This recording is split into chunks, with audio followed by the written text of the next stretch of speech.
Hi, and welcome to the SaVeg Podcast. I'm Rose, and I'm a content creator going by the handle Cheap Lazy Vegan, and I also own a vegan cafe by the same name as the podcast, which is SaVeg Cafe. And I'm Daniel, also a vegan, and one of your favorite guest stars on Cheap Lazy Vegan's YouTube channel. We're two friends currently living in different countries, and we'll be giving our savage take on all things life, veganism, and the latest trending topics. So basically, whatever comes to our minds, because we love to talk. You are currently listening to the previous episode of this podcast, but if you would like to listen to this week's episode and get some exclusive content, go over to patreon.com/thesavagepodcast. Good morning, afternoon, everyone. Welcome to episode 8 of the SaVeg Podcast. Today, what are we going to be talking about today, Rose? Today, we didn't plan, let's be honest. That's true. We did not plan properly because, life has been hectic for both of us, but we thought that we would discuss some travel stories since Daniel just came back from a little trip, and also he has a little story to tell us. Well, I guess you weren't traveling, but kind of. Yeah, not really. I mean, to be fair, it's happened when I've traveled as well, so I just seem to be like a magnet for these kind of like incidents. I don't know.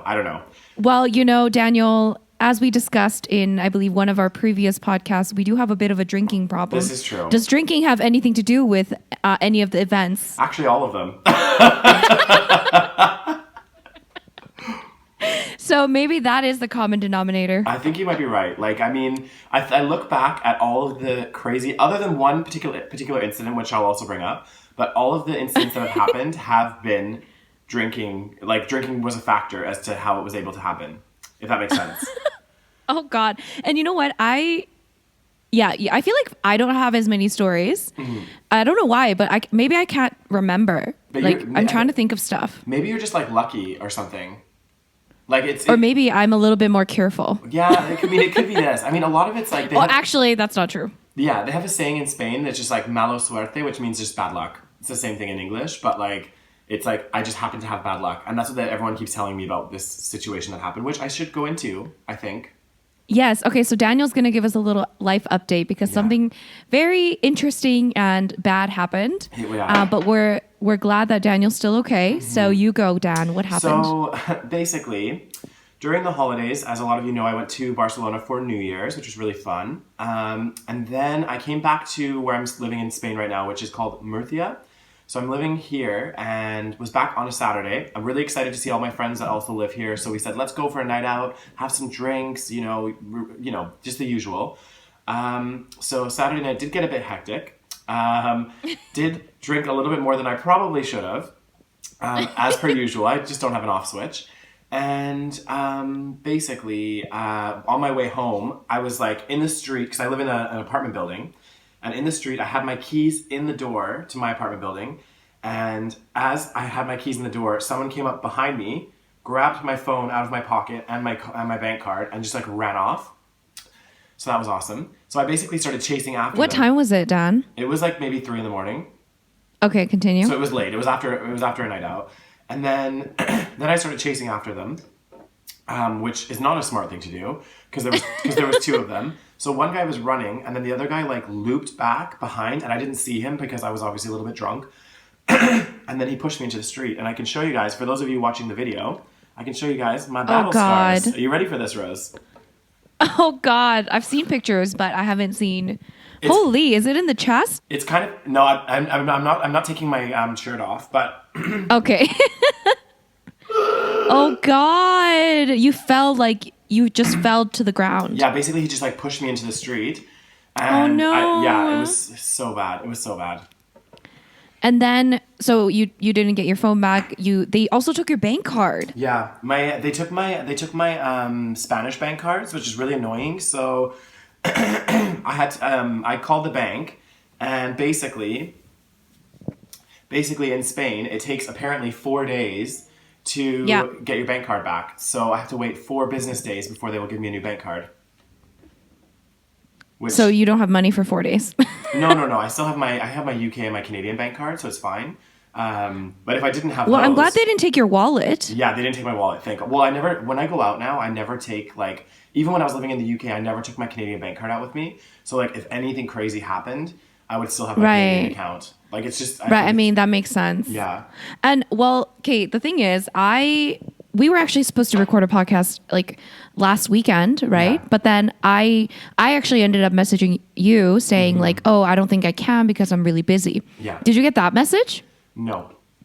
Okay, so I don't think so, because it depends. Yeah, I don't think you did. So what happened was I think we were planning on recording on Sunday. So then one of the days. Yeah. And then I ended up messaging Daniel at one point being like, Dan, like I don't know if I can because I'm really hectic and I think I need like I think I need the day to like work on stuff. Yeah. And then but then I didn't, because I was so hectic, I didn't realize that you didn't get back to me.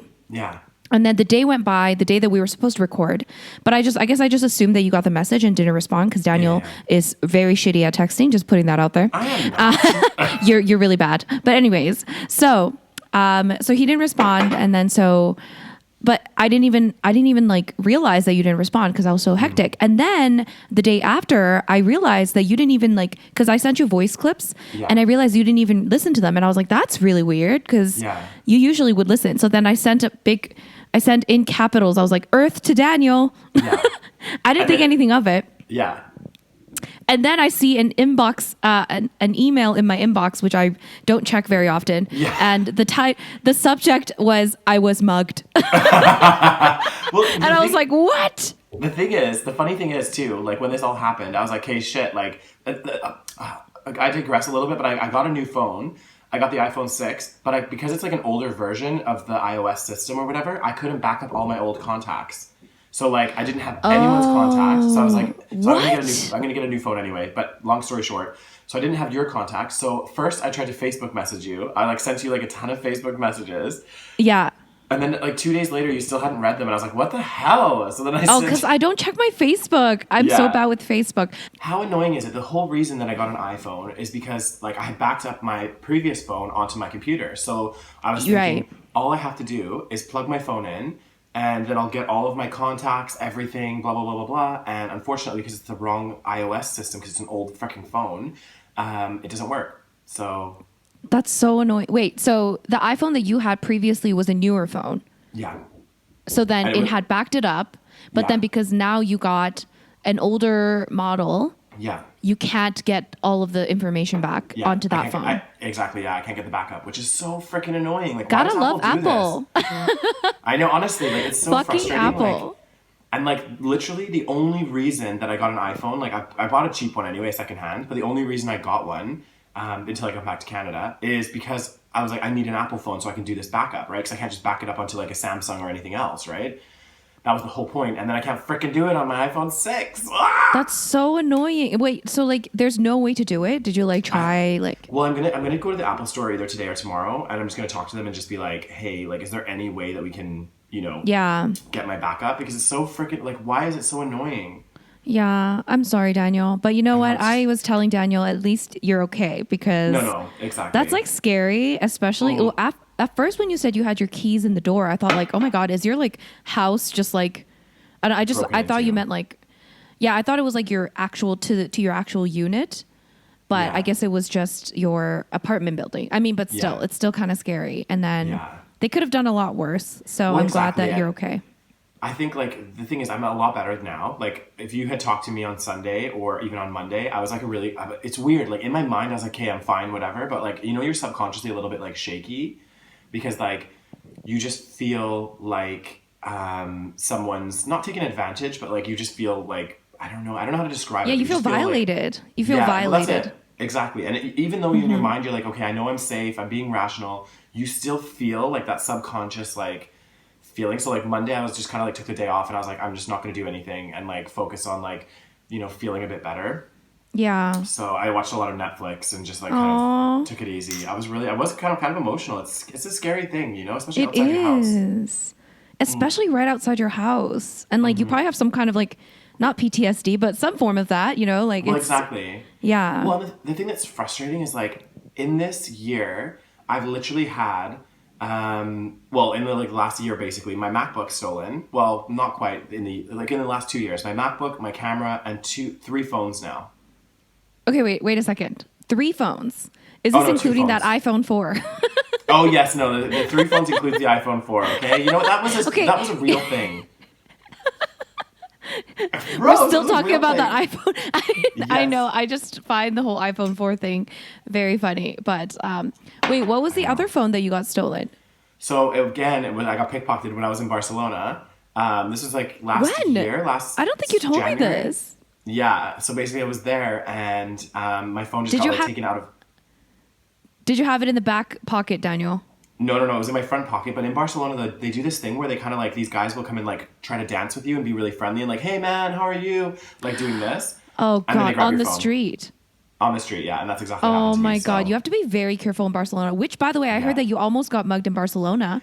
I did, yeah. So bringing this like wait, whole, this is recent. Yeah. This is on that same trip for the New Year. So within like the Yeah. span of like a week, you got mugged once and almost got mugged another time. Well, actually, I almost got mugged 3 times in Barcelona. Oh my God, please explain. Please explain. Well, it was 3 times in the same night. So basically, one of my friends was What? staying in like a district that was quite far away from us. It was called Raval. And it wasn't far away from us. It was like maybe a 10-minute walk. But like this area in Barcelona is a little bit sketchy. So I don't recommend anyone staying there. And as I was walking back from her place, I had one guy come up to me and do the whole, hey buddy, like how are you thing. And I was like, no. I was like, put my hands in my pockets right away, like holding my shit. I was like, no. And then I had another guy do it a little like maybe 2 minutes later. And then another guy right outside my house tried to do it as well. And I was like, this is ridiculous. Like 3 people at the same method. Yeah. I like What? the funny thing is they were like trying to be friendly about it, but like you just know what they're doing, like you know what they're up to. So, and then I felt all confident when I came back to Murcia because nothing happens here, and then fucking my phone gets stolen. Pardon my French. So you fought off 3 of them in Barcelona, and then unfortunately in Murcia, they just took it. They got the best of me, Rose. Oh God damn. That really sucks. I know. And Barcelona, I know. unfortunately, as beautiful as a city as it is, it does Yeah. have a big issue with that kind of pickpocketing. Huge. Like it's like I don't know what it is about Barcelona. I think it's just because it is such a beautiful city and you have so many tourists there.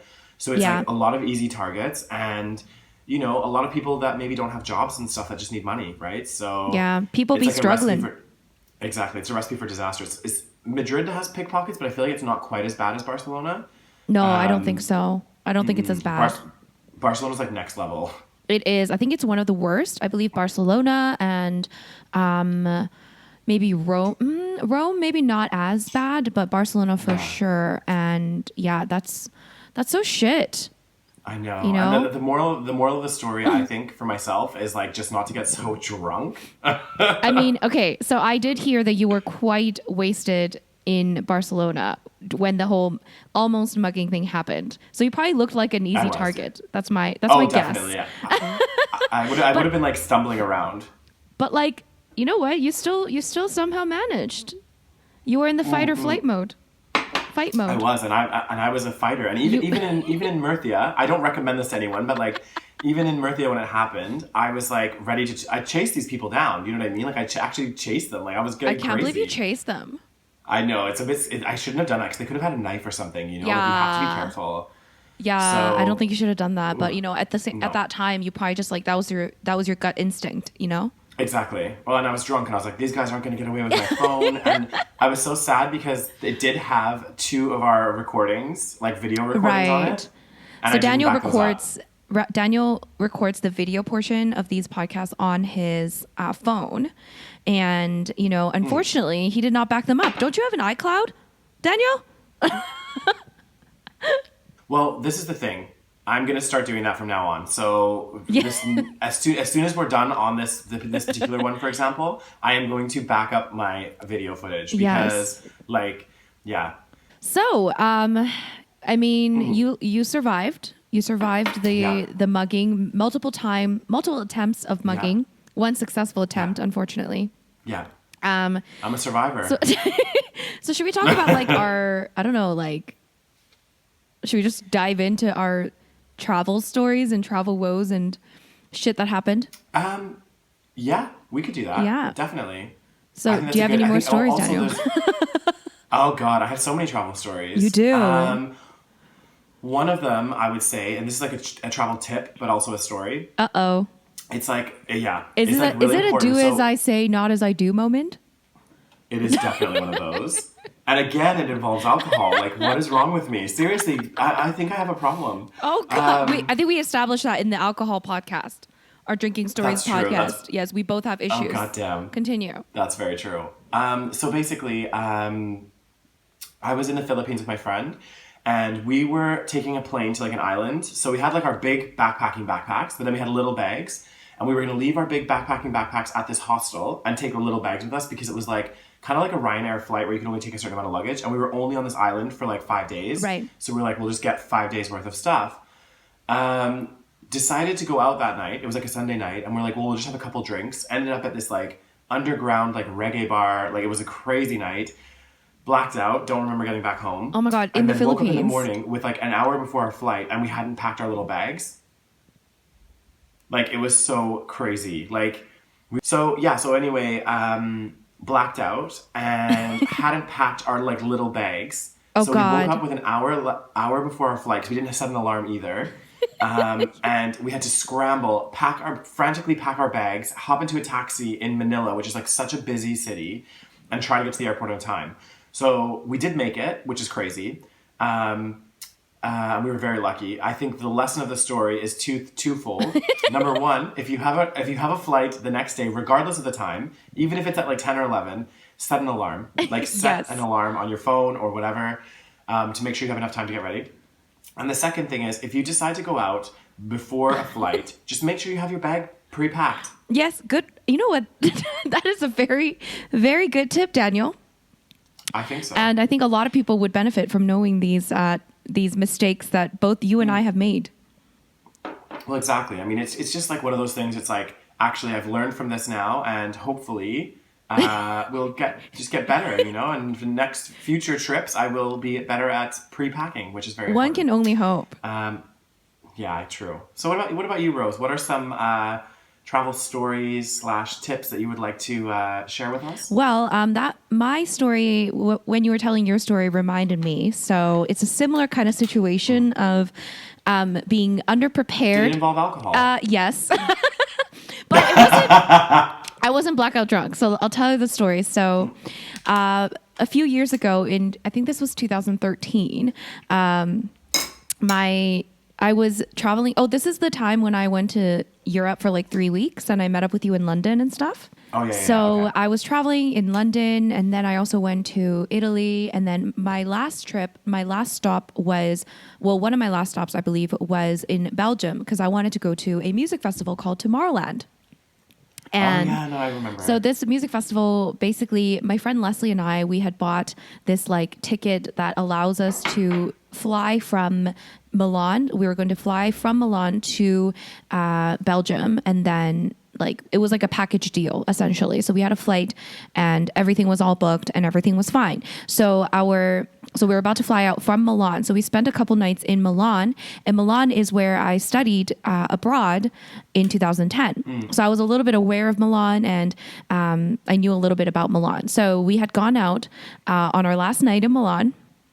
And I had called up like a couple of these guys that I was friends with that are from Milan, and I was like, you want to take us out? Like, let's go out. Because they like clubbing, they like partying. So I was like, okay, let's just like go out. And so we ended up going out with them and like all of their friends and stuff. And we went to this club, and it was fine. Like, I wasn't super wasted at all. I was just like, I was drinking, but we stayed out probably till like 2 a.m. And then I don't think we packed the night before. I can't remember. We may have packed a little bit, but we definitely didn't pack everything because I'm pretty sure we thought we had plenty of time. Okay. So I did not have my phone. Oh, more stories later on. I did not have my phone for... Oh, yeah. Oh, my God. I forgot about this shit. Okay, sorry. Continue. Yeah, I didn't have my phone because I had got it stolen. Which I'll tell you after this story. But basically, I didn't have my phone, and so I didn't have a means to set an alarm. But I was like relying on Leslie's alarm. Okay. So Yeah. then anyways, we went to bed and basically I guess the alarm didn't go off, or maybe she forgot to set it. I can't remember exactly what happened, but the alarm did not go off essentially. So I can't remember exactly what time the flight was. It was relatively early, obviously. And we had got up, and then as soon as we got up, we realized we were screwed because we were supposed to basically, I think we had like maybe half an hour to like get to the airport on time. And we had, this was a Ryanair flight, by the way, mind you. Oh God, even worse. So if you guys don't know, Ryanair is a budget airline that is exclusively in Europe. And they tend to, so their flights are very, very cheap, but in exchange for being very cheap, they're very, very obsessed with like time, like being on time. Like you have to like be like 30 minutes on time or something like that. Or like 30 minutes like before any other flight kind of thing. Like I can't remember. Anyways. Exactly. Well, the way they do it is like they're always like, oh, all of our flights arrive on time, and it's like, yeah, they arrive on time because you close the boarding gate an hour before it's supposed to depart.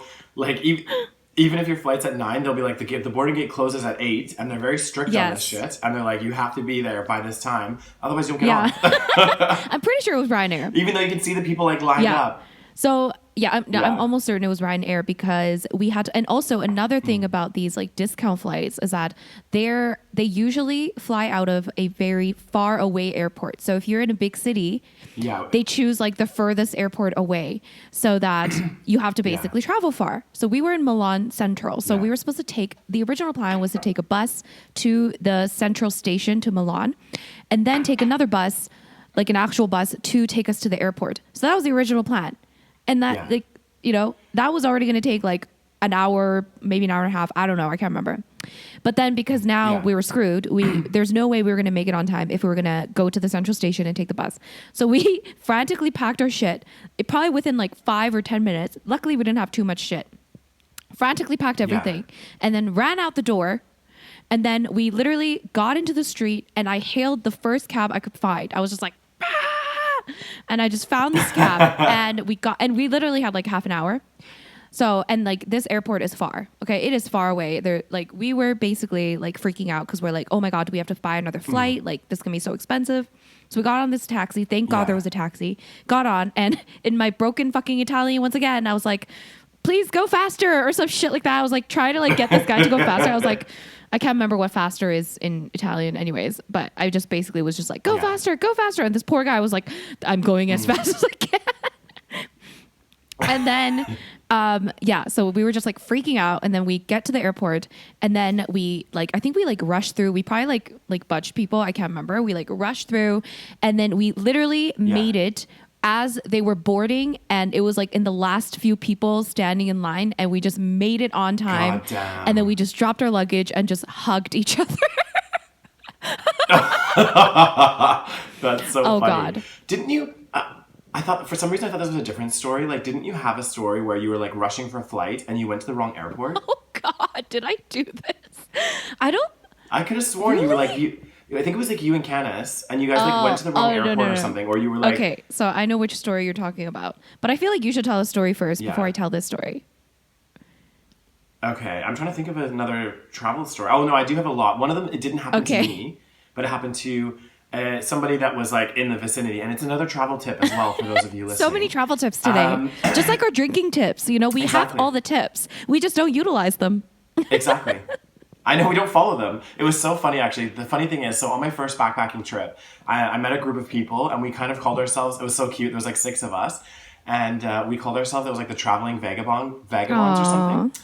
And we were like, okay, we had a certain set of rules, and we always laughed because like literally we broke them every single time. So the rules were, it was like, don't arrive to a city at night, pre-book your travel, and also pre-book your hostel. And if there was one other one, but literally every single city that we traveled to, somehow we would end up there late at night on a freaking sketchy ass bus with like no hostel booked. And we were always like, why do we keep doing this? Like, we need to plan this better, but like we just didn't. But anyway, the story... That makes no sense, because all you have to do is just plan in advance. I know, we were like crazy. To be fair, I was like 22 years old at the time when I was traveling, and like... And this was Central America, was it? America. So, So very dangerous area if you are if you're unaware. Well, I mean, not necessarily. Parts of it definitely. Like there was people that would recommend certain parts like not to go to, and also like especially the less touristy areas. I feel like, but I had a good time, and the people there are so friendly. So I don't know, it was good. Yeah, but, I'm sure. Yeah. Okay, so tell the story. It happened in, I think it was in Belize, and I was at the hostel with my friends, and this girl came back crying. She was like really, really emotional, blah, blah, blah. She's like, oh my God, all of my stuff's been stolen, blah, blah, blah. And we're like, well, what did you have? She's like, she was carrying a purse with her. And I was like, oh, okay. So you had your purse. And I was like, well, what was in your purse? And she was like, my passport, all of my cards, everything. And I was like, oh my God, like literally. Why would she carry that with her? So this was going to be my like advice. I don't know. Because I think some people, they think, oh, let's just take everything with us. But depending on where you stay. Just in case. Like, depending on where you stay, be that a hostel or a hotel or whatever, usually there's like a safe or something that you can put your stuff in. So like I highly, highly recommend, especially stuff like passports, and like maybe if you have like a credit card and a debit card, maybe just take one with you. So like if it does get stolen, you have a way to pay, because there's nothing worse than like being somewhere and like literally having no way to pay for anything. Like you just end up like screwed, basically. Yeah, you're fucked if that happens. Yeah. And if your passport is gone as well, like I've never, ever, ever, knock on wood, had my passport stolen. Like, I don't know what I would do. Like, I'm literally legit, like, oh my God. Like, what would you do? Oh my God. You know what? This reminds me of a crazy story. That's not my story, but my mom's friend one time, I think it was in Mexico was it Mexico?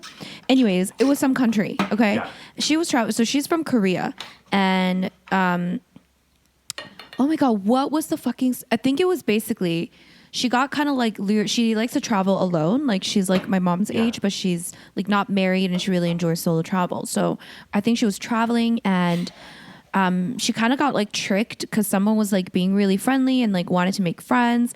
They became friends, and I can't remember exactly what happened, but maybe he like stole her passport or something happened. And then she ended up, basically somebody was trying to see if, basically she had no identification. And then I think some like the people that were the local police or whatever was like checking her for identification, and she didn't have any. So then she got thrown in like jail or some shit. Yeah, I can't remember the full story, but it was something along those lines. And then so she had to like wait for like to contact her family, and like it was some crazy shit. Really scary. Like I think the thing is. So. Oh, sorry. I was gonna say. I just think the thing is like especially if you're traveling by yourself, it's like just be like again extra vigilant, extra mindful. Careful. I think. Like, and just from my experience, and I mean, you've done both as well, is like, there's pros and cons to traveling with friends versus also traveling solo. So, but I think the biggest con about traveling solo is, well, you're by yourself. That's not necessarily a con, but like, you just have to be extra vigilant because you don't have friends or anyone there to help you if something happens. So that's when I think, it's, and don't get me wrong, I like traveling by myself as well. It's really fun, and you do meet lots of people and stuff, but you just have to be extra careful. Absolutely. Mm-hmm. Oh God. It's scary as well, wait, I can't remember. The story that I was going to tell. So I'll tell you which story. I have so many stories. Okay. So I'll tell you the story about how I lost my phone. Yes. I mean, this one's a very short one. Another lesson to be learned. Yeah. Well, so many lessons on this podcast today. Travel tips. Lots of travel tips. Lots of like not to do's. Mm-hmm. One thing I do recommend, so Daniel said to like leave your passport, like absolutely, like do not carry your passport, especially in a purse. Yeah. Like that is not, like if you have to carry your passport, one thing that I highly recommend is getting a money belt. Yes. So a money belt is something, it's kind of like a little like a pouch that you like belt around your waist, and you can actually hide it underneath like your pants and stuff. Yeah. So that people can't see. So you can put like a little bit of cash in there and like your passport if needed. Yeah. So when I travel, like especially, to places where, maybe pickpocketing is a little bit more common, especially in those places, I would put like my passport in my money belt, especially when I'm like, going from one city to the next. Yeah. That's what I always did. So that's what I would recommend. But how I lost my phone, or I think I got it stolen essentially. Basically, I was in Rome and I was staying in a hostel, and I don't know why I did this. Like, why did I do this? I had my phone. Does it involve drinking? Sorry. Not really, because I drank after Okay. I left the hostel. Yeah. So I have no excuse for this, essentially. So I think I had my phone charging and I left it on my bed. I'm a little bit here's the thing. It's because we're Canadian. I feel like we just assume everyone's really nice and like we won't get screwed over. So being Canadian, we just like, especially like where we live, it's very safe. Yeah, it's a very safe city. So I just like leave my shit and I like go to the bathroom. I leave like my phone like just sitting on the table, and I realize like in most places like that's just not a good idea. Yeah. So I left my phone charging on my bed. I probably had it covered with my blanket, but then I came back and it was gone. Oh God. And Not a very exciting story, but yeah. But I think also it's like another thing too, like a good travel tip. If you're traveling and you're staying in hostels with other people, unfortunate truth is, and the kind of sad reality is, yes, there's a lot of great other backpackers that you'll meet that will be absolutely amazing, but there's going to be people there that will steal your shit. So I think don't feel like just because you're in a hostel that your stuff is safe. Like, because I've heard of many, many stories, especially like when I was traveling through Central America, even in Asia, all these places, it's like a lot of people had stuff stolen in hostels, and that's where they think, oh, actually my stuff's safe, but you just have to be careful. And that's why, again, lock your shit up. So like if you're charging your phone, make sure you're there with your phone, or you're in bed, with it, or keep it in a locker, because otherwise, that stuff happens, which is very unfortunate. I mean, I was quite lucky when I was traveling because my iPhone 4 never got stolen and lasted the entire journey of 2 backpacking trips. It's because it was an iPhone 4, Daniel. No one wanted my iPhone 4. Oh. No one wanted your iPhone 4, Daniel. I still miss that phone, honestly. Oh, goddamn, Daniel. Now you have an iPhone 6. You've upgraded. I have, yeah. Well, I had an 8 before, and that one got stolen, so... Oh, God. I upgraded and now downgraded, and now I don't know what I'm doing. Oh, God, it's a nightmare. Oh, God. So, it's a nightmare. So I think a good thing that we could talk about as well is traveling, maybe some of the pros and cons that you've found personally, and I can talk about as well, of traveling with friends versus traveling kind of by yourself. Okay, so for me, Daniel and I have like a little bit of a different travel experiences. So Daniel did 2 big backpacking trips. Yeah. So that was his like for like months at a time. Yeah. What was the longest one, Daniel? 6 months. Or were they similar? They were about 6 the same. months. They were both about 6 months, yeah. Right. So whereas I've never backpacked for that long, and I think the longest I went traveling like kind of in a backpacking style was about 2 months. So usually my traveling would be like, I lived in Italy and I would travel on the weekends. So I like to kind of like have a home base. Yeah. Like that's like my preference. But anyway, so I did travel for like that 2 months. Like after I lived in London, there was like 2 months where I went to like East Europe and did some traveling there. And I was by myself like half that time. Yeah. Otherwise, like some friends met me. Like I think you met me somewhere in Croatia, was it? Yeah. So I think the pros is that like you're right, like you're most likely to meet more people when you are traveling solo. Yeah. Yeah. So if you're with somebody, you don't really feel the need to go out and like, force yourself to meet people. Yeah. But when you're traveling solo, it's kind of like, if you don't, then you're just going to be alone the whole time, which isn't really that fun, right? Yeah. This is the thing. I echo that 100%. Like, of my 2 backpacking trips, my first one I did completely solo, and that's when I met some of my like really, really close friends I have today, because you kind of like you go outside of your shell, because you're right, you don't want to like always be like, it's nice sometimes to eat by yourself, and but a lot of the time, like, I don't know, we're similar in this sense, is like we crave to be around people. At least I do. Like I know I love the social element 100%. of it. Yeah. So it forces you to kind of like push yourself out there and meet new people. And the reason I love meeting new people is like, it's just everyone has such a unique and interesting story. Like some people are obviously crazy and you're like, okay, goddamn. But there's so many like interesting people. And I just like, I don't know, I love people in general, like nice people. So yeah, for sure. And I think that part is such a huge pro to traveling alone, is that you meet so many people.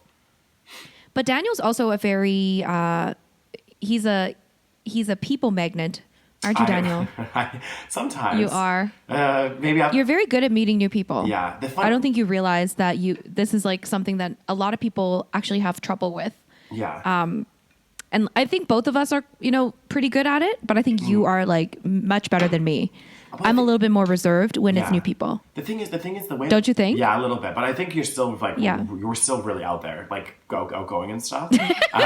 But Yeah. the thing that's for me is like I just think I get that a lot of people would struggle with that, but I mean what I would say to those people is you just have to be friendly. You know, everybody likes a friendly face, someone that's just, you know, even just asking how somebody is. It's a great way to like start a conversation with somebody. You know, like Right.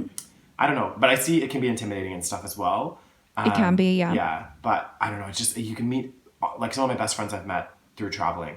Like, That's crazy that you're still like really good friends with them. yeah, I'm going. Well, this year, literally, I'm going. So my friend Rachel, who I met traveling, is one of my closest friends, and I'm going to her wedding this year. So in Wow. Scotland, yeah. So it's pretty crazy, but I love it. You know, That's like very unique though, because I feel like most people, when they meet people when traveling, Yeah. they don't really stay in contact even, yeah. let alone become very good friends. So True. like, again, that's a unique talent that you have. It's not with everyone, though, like honestly, because I've met so many people, and there's just a few that I've decided to be like, hey, you know, I really like this person or whatever. Then I want to, you know, stay in touch with them. Yeah, And exactly. What's another thing, Daniel, that is like, you know, the benefits of either solo traveling or traveling with friends? so I would say another benefit of solo traveling, is that you are your own. How do I say this? Tour guide? Yes, exactly. So like anything Yes, that you I was gonna want- say that. Yeah, anything that you want to do. So for example, like me, I am a little bit not crazy when I travel, but I like to try to do everything. So I like to like go out drinking and then try to get up early and go on a site tour and stuff. So a lot of people, they'll find this like exhausting. And I like Yeah. to like go explore and like, so if you're by yourself, you don't have anyone that you're worrying about or have to answer to. If you want to go on a tour, you book the tour. If you want to do this, Yeah. you do it, you know? So Yeah. I think in that aspect, it's really like liberating because you can just kind of do if there's specific stuff that you want to see in the city, go do it. You know what I mean? Because I do feel like sometimes, luckily it's been pretty good. Like when I've traveled with friends, I've never really had too many issues. But like I know sometimes when you travel with friends, there can be conflicting personalities or conflicting things that people want to do, you know? 100%. Yeah. Yeah, So I that completely can- agree. Because like, if you don't have the same travel style, it's so hard to travel with somebody else. 100%. Yeah. Like if somebody, like another thing I really like to do, at least right now while I'm still young and fit, is when I'm traveling, I like to do hikes. I like to go do all this kind of like a lot of physical activity. And I get that like, you know, some people maybe they can't or maybe they don't want to. And then it puts Yeah. me in this kind of awkward position because I am a people pleaser in a lot of ways. So then, Right. so then I start to feel guilty. And then I don't make the most out of my trip, you know? I feel Yeah. like. So Yeah. it can definitely be a challenge. What do you think, Rose, would you say is one of the like kind of, so we've talked kind of a lot about solo traveling, but when it comes to traveling with friends, both of us have a lot of experience with this. What would you say Yeah. is one of the like, well, I guess it's kind of obvious, but what are some of the pros, to traveling with Pros friends? of traveling with friends. Well, I think especially again, if you're not somebody that's, you know, very good at meeting new people Yeah. and, you know, socializing with new people, then that can be really like, it can be lonely if you're not good at that This is because true. it's hard to meet new people. Yeah. So then traveling with somebody else, somebody that you're close with, somebody that you have a good travel style with can be Yeah. really fun so Yeah. that you don't feel lonely. You have somebody there, especially if you're traveling for a long time. Yeah. I think that's a really good tip. And I think just to add to that, like one of the key, like another tip, if you are traveling solo to meet those people is I would recommend staying in hostels because that's the easiest way to kind of like make Right. new friends. So I Yeah. think that's the biggest pro I think is of traveling with friends is that kind of like you have that automatic companionship. But then on the flip side, a con to that is literally, especially if you're traveling for a long period of time, depending on how long it is, you are Right. literally eating, sleeping, doing everything with this person. So if they irritate you in any little way, like it Yeah. can end up being, you know, Yeah. can be I mean, challenging. I've never traveled with somebody for a long period of time. So, but I Yeah. can see that it can happen because even if you love each other and like everything's fantastic, 100%. but if you're with each other 24/7, you probably want to like rip each other's head off at some point. Exactly. You get to a point where you're like, okay, I remember, and again, I'm going back to my friend Rachel because like Yeah. honestly I love her. She's amazing. But Yeah. I do remember we travel really, really well together. It's like me and you, like we travel well together. Yeah. But me and Rachel have been traveling, I think, for almost a little over a month, just me Yeah. and her. And I do remember we got to this place in the Philippines, and it had been a very stressful trip. Like a lot of stuff had happened. We almost missed planes and like crazy stuff. And I remember at one point we were both just like, we woke up and we were both like, we just need a day apart. So like, let's go do our own thing. You know, like we didn't fight or anything, but it was just like, we just need a little separation. Like I'm going to go to this restaurant, you go get a massage or do something.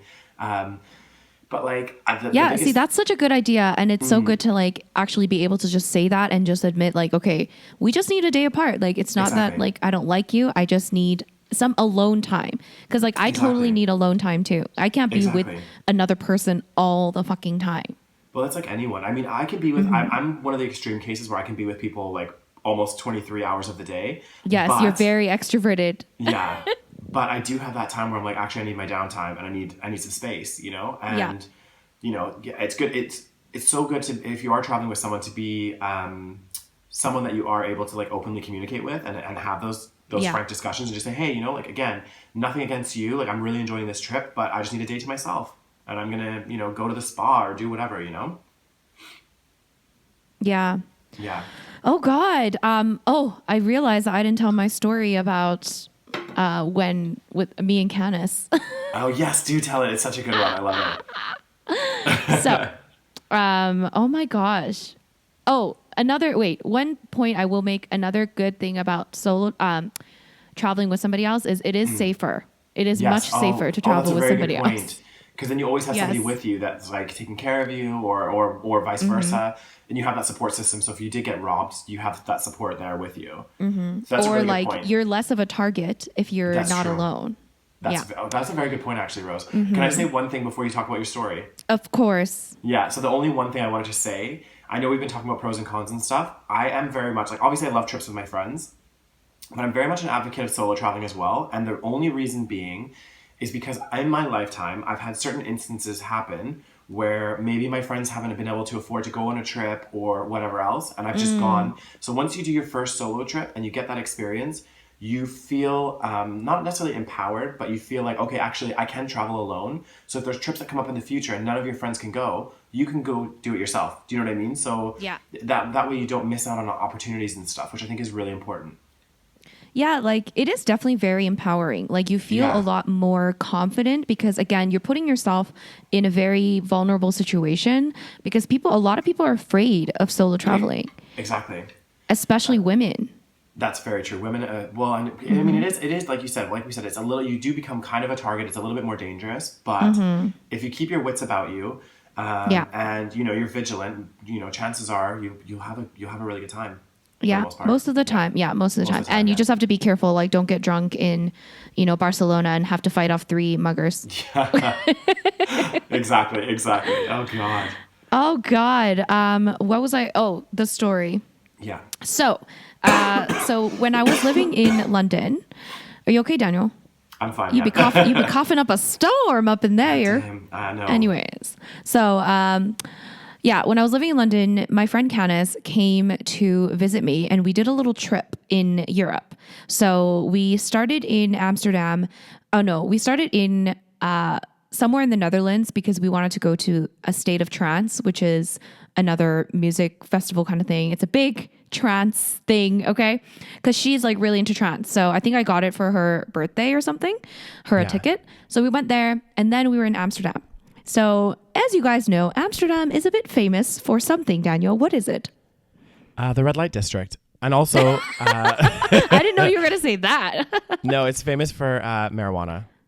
Yes. Yeah. So, at this time, this was like, I think 2015, or 2016. I can't remember. Anyways, it's very famous for weed. So, we had, you know, I'm pretty sure we smoked some weed. And then in the morning, at some point, we had like one of those edibles. I think it was like a cake, like a space cake.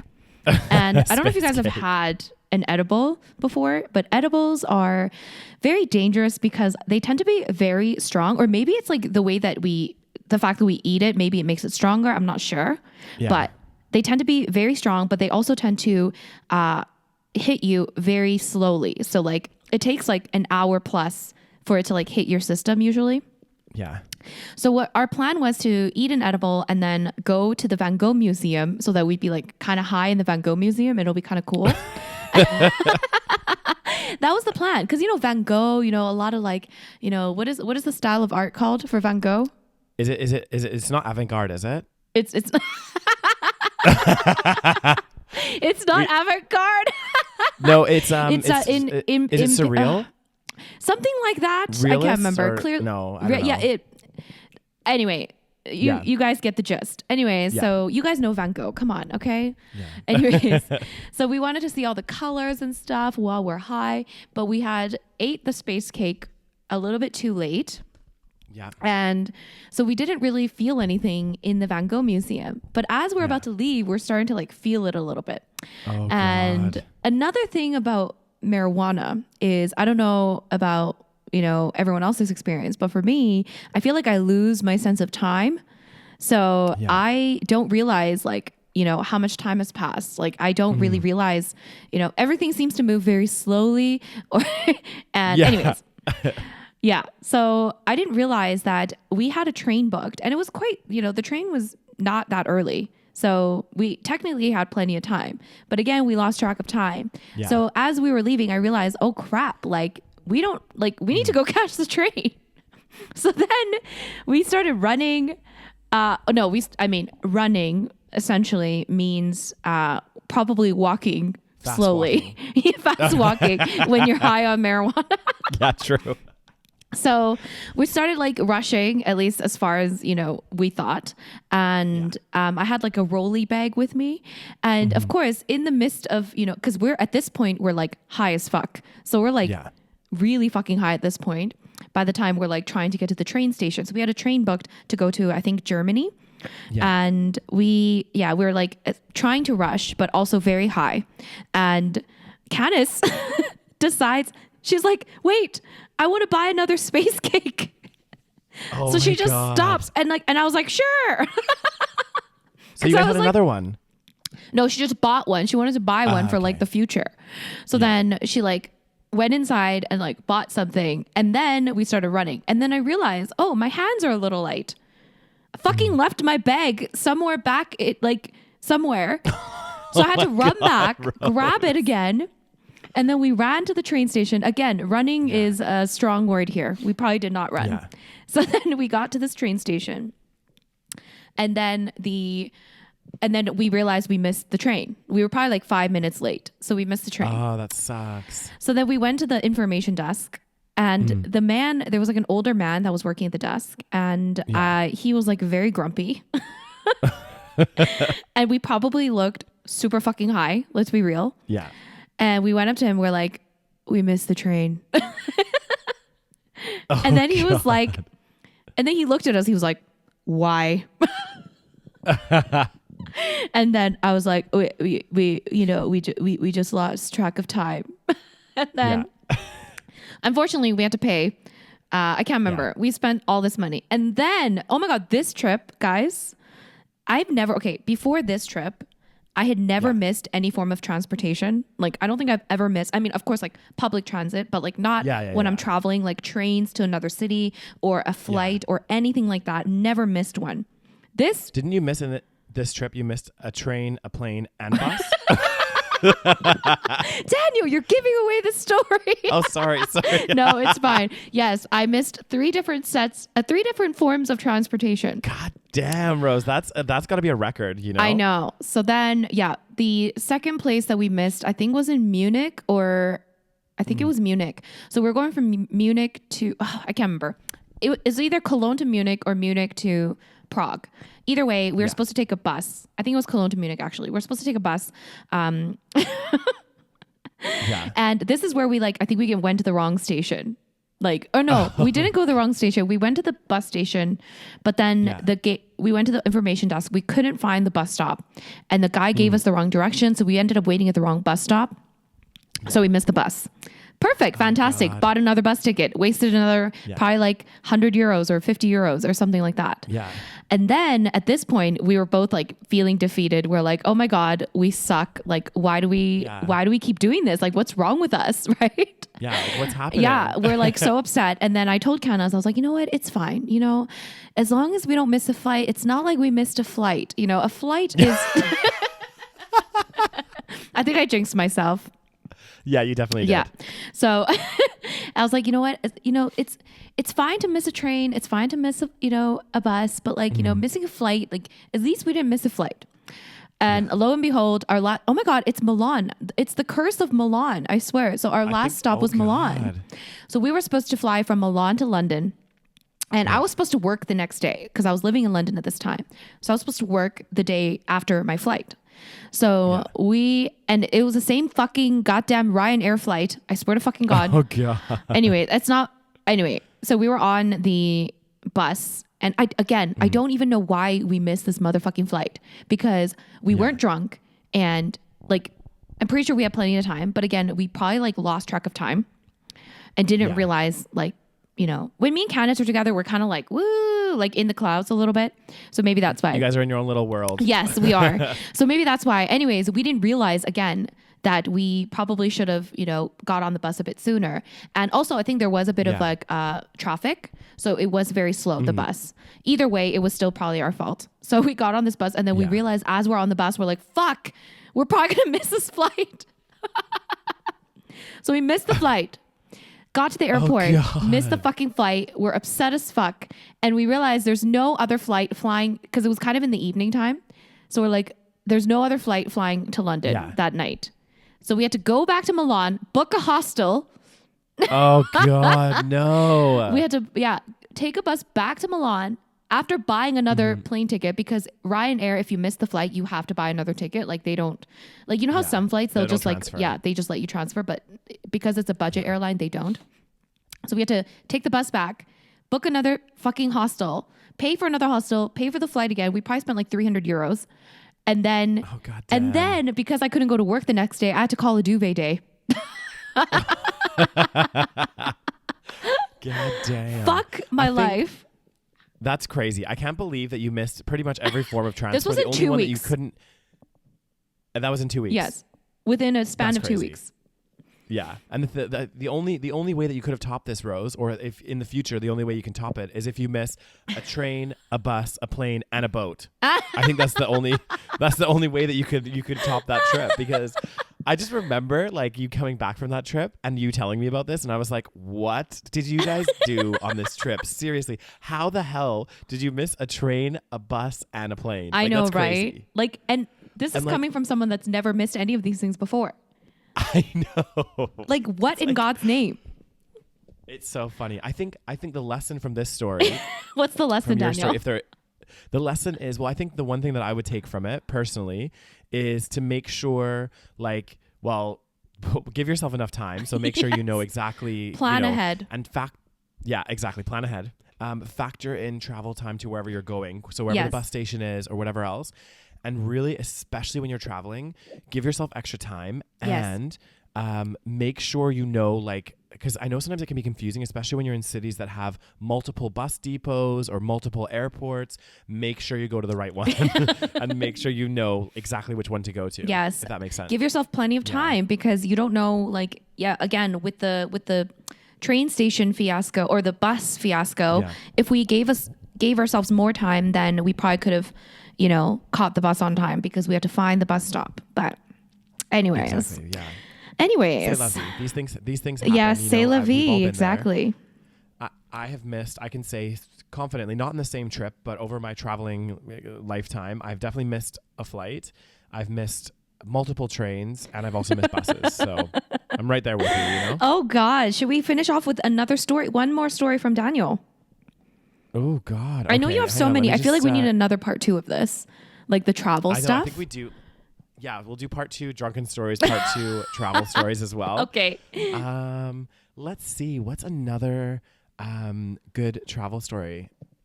Maybe one from like when you were traveling. Oh, you know what? I like the one where you like met like a drug dealer or something. Oh yes, I like that one. I forgot about this one. Oh gosh, that was crazy. Okay, so reflecting back on my traveling time, I was in a place called Honduras, and at this point, me and the people I was traveling with, like the people I had met, we kind of all split up, and we had gone separate cities. So I was by myself, which again, when you're by yourself, you want to meet people and whatever else. So I happened to be like by myself walking through this really like this town was like no one stays in this town. It's like a town that you go to and catch a boat to go to the islands. Like you don't actually, Right. no one stays in it because it's quite rough. Right. So I didn't know that. And I had booked like this hotel for a few days because it was over Christmas. So I wanted to have like a home base to like Skype my parents and all that kind of stuff. So walking around this town and I'm just like walking and there's like this, I'm going past this like really sketchy bar and there's like all these guys outside, like a lot older. And they start like catcalling me. What? Yeah, Oh, I it was remember so this. awkward. Yeah. And they were like one of them was like, hey, how's it going? And they were speaking in English to me. And I was like, oh, I'm fine. How are you? And then they were like, hey, you should come join us for a drink, blah, blah. And it just, the whole atmosphere was like really, really shady. And I was Was like, it a gay I'm bar? just looking for well, I think so, maybe. Okay. I'm not sure. And then to make it worse, they like called into the bar and got one of their friends to come out who was a lot younger to kind of like entice me, I guess, or like get me to sit with them. I was like, no, guys, I'm fine. Like, I just want to go get something to eat.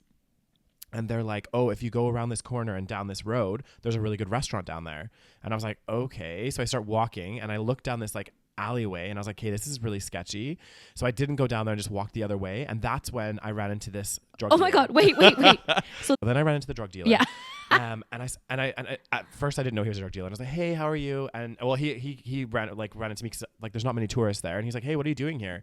I was like, oh, I'm catching a boat in the next couple of days to go to the islands, but I'm just here for a few days. And then I was like, do you know where a good restaurant is? Because those guys over there told me to go down this like alley. And he's like, there's no restaurants down there. I was like, Oh, my God. God. Like, that's scary. That is scary. And then he's like, come with me. I'll take you to a restaurant. And I was like, oh God, what am I getting myself into? So went with And this you guy. followed him. Yes. Went with this guy. He actually took me to a really nice like it was like a local restaurant or whatever. And he like paid for everything and stuff. And I was like, oh, this is really nice. You know, like cool. And then he's like, tonight, it was Christmas Eve actually. And he's like, tonight's a really big night to go out. For like people in Honduras. He's like, do you want to come out? Like, well, I'll take you out on the town or whatever. And I was like, okay, cool. Like, and he was quite attractive as well. So that's probably why I was like, oh. Yeah. So he's like, I'll pick you up from your hotel at around like 8 or something. And I was like, okay, Oh, cool. Lord. Uh-huh. So he actually showed up, took me out, and it was actually really sweet though. Like he took me to his family's house and we had like a big Christmas dinner with them. That is insane. I know. It's looking back, I'm like, oh, I don't know. But anyway, so he took me to this big Christmas dinner with his family. We all went to midnight mass at the church. So like me and his family and like everyone was there. And then we went back to his place where he was living. We were all like getting ready. He was getting ready to go out and stuff. And then it was just me and him. And he took me to these clubs and they were actually really nice. Like he was like paying for everything. So I was like, okay, cool. Like this is awesome. Why. Exactly. And then a lot of people like knew him, but it was like really kind of suspicious. Like he would like talk to somebody and then they would disappear for a while and then he would come back and then he would like talk to somebody else. And then we went to this one bar and he disappeared for a while. And then one of the bouncers came up to me and was like, hey, your friend's around the back and he wants to talk to you. And I was like, what the fuck? What? So I was like, yeah. So I went around the back of this like nightclub into this like really shady part. And Oh my God. he was just like, he was there with a couple other people and they needed like some kind of like surface to like, you know, do stuff off of. And so he asked me if you I can had just keys say it, Daniel. He wanted to do Yeah, coke, okay. right? Yes, he Okay, wanted to do coke. cocaine. And so he needed like keys or something. So I like gave him my hotel keys. Oh God. And then at that point I was like, hey, this is really sketchy. And then I was like, and so then we left and I asked him, because then at this point we're with some other people as well. And I was like, hey, like, how come literally everybody in this town knows you? Like everyone, like everywhere we go.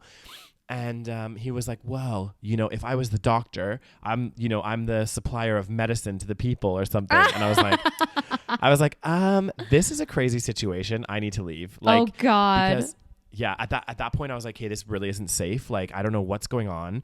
But like, I mean, to his credit, like he was actually really nice to me. But you know, had there been like some kind of raid or whatever else, like I would have been associated with this guy, right? Exactly. So, and I think the whole reason why he was like taking me around is probably because it gave him like extra credit or something. Like it looks good that he's like with a tourist or whatever else. I don't know what it was. Do you think so? Like I think it gives you an extra level of like not necessarily credibility, but like it looks like you like, I don't know. Anyway. So Do you think he wasn't just being friendly? Or do you think he had ulterior motives?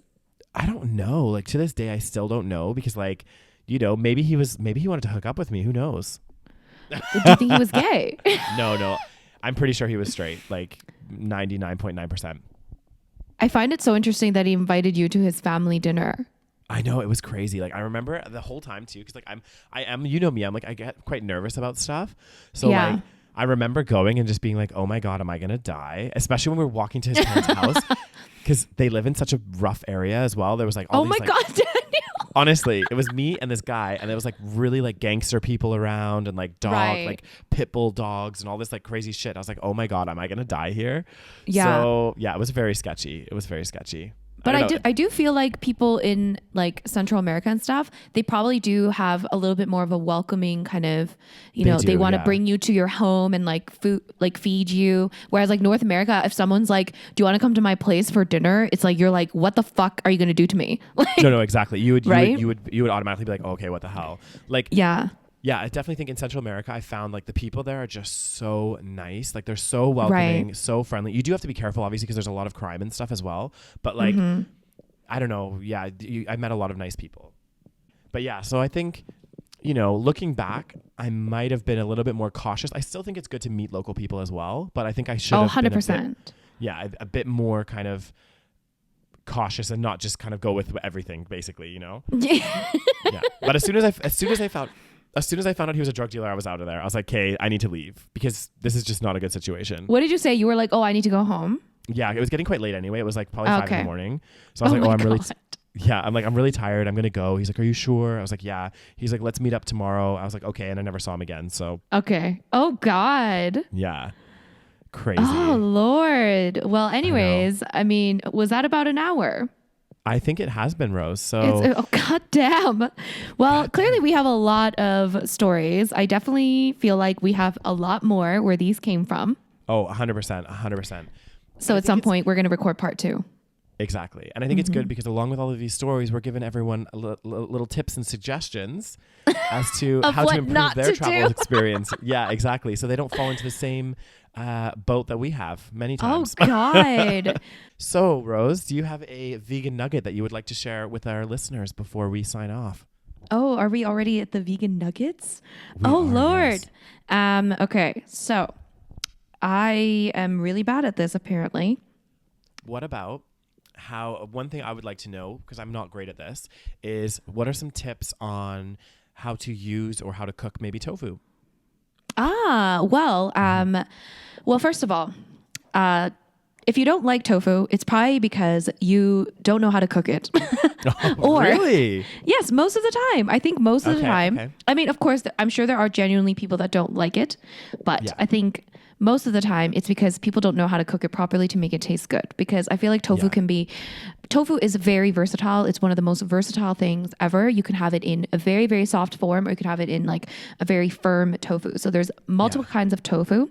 So I think for me, what people associate with tofu is like the block of tofu. So maybe like a firm or extra firm tofu. One of my pieces of advice would be that when you pan fry tofu is to be patient. So you want to cook it on each side for at least a few minutes to let it brown before trying to like flip it over or move it around. Because if it's not cooked properly, it's probably going to stick to the pan or become messy. But so that's tip number 1. Tip number 2, if you really want that kind of like more meaty texture and you want all the water not all the water, but like you want to squeeze out most of the water, you can freeze your tofu.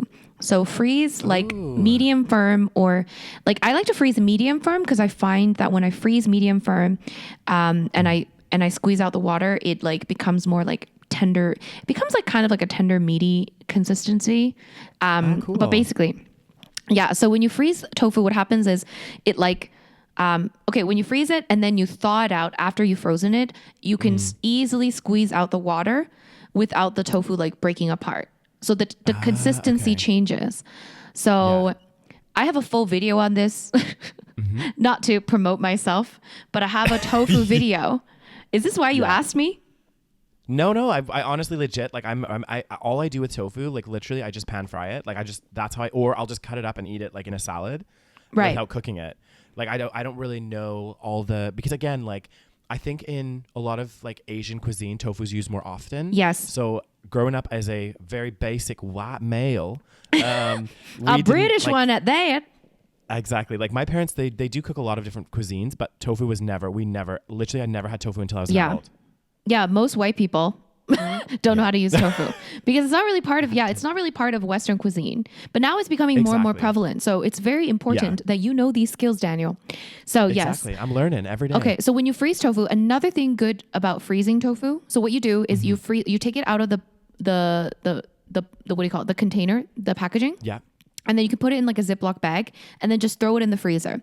And then it'll freeze up. And then you want to put it in the fridge to thaw out. And when it's completely thawed, you just squeeze that water out and you'll see how much water is being squeezed out. And then what happens is also it becomes much better at absorbing flavor. So if you want to like marinate it, it like will absorb anything because all that water is squeezed out. So it like leaves a lot of like gaps for you to like push in the flavor. So not only does it change, freeze tofu. Yes, you can. It's a huge life hack. God damn. Okay. Well, thank you so much for that, Rose. That was You're helpful as welcome. all hell and tarnation. That be my vegan nuggets. Well, that's amazing. So I think that wraps up today's episode on kind of just travel stories and tips that we have. This is obviously part 1, as we mentioned. Yes. We will be recording a part 2 at some point. Again, if you guys like this content, let us know. Engage with us on our social media platforms. So we are on YouTube and also on Instagram at the SaVeg Podcast. So check us out. And this will be live at some point on iTunes, Spotify. So wherever you want to listen to us, you can. Yes. And if you want episodes early, that's right. If you would like one bonus episode per month and you just want a little bit more of me and Daniel, then you can check us out on Patreon, patreon.com/the SaVeg Podcast to support us. Yeah. Yeah. Thanks, guys. So thank you so very much for listening. And we'll see you guys again soon. Bye. Bye.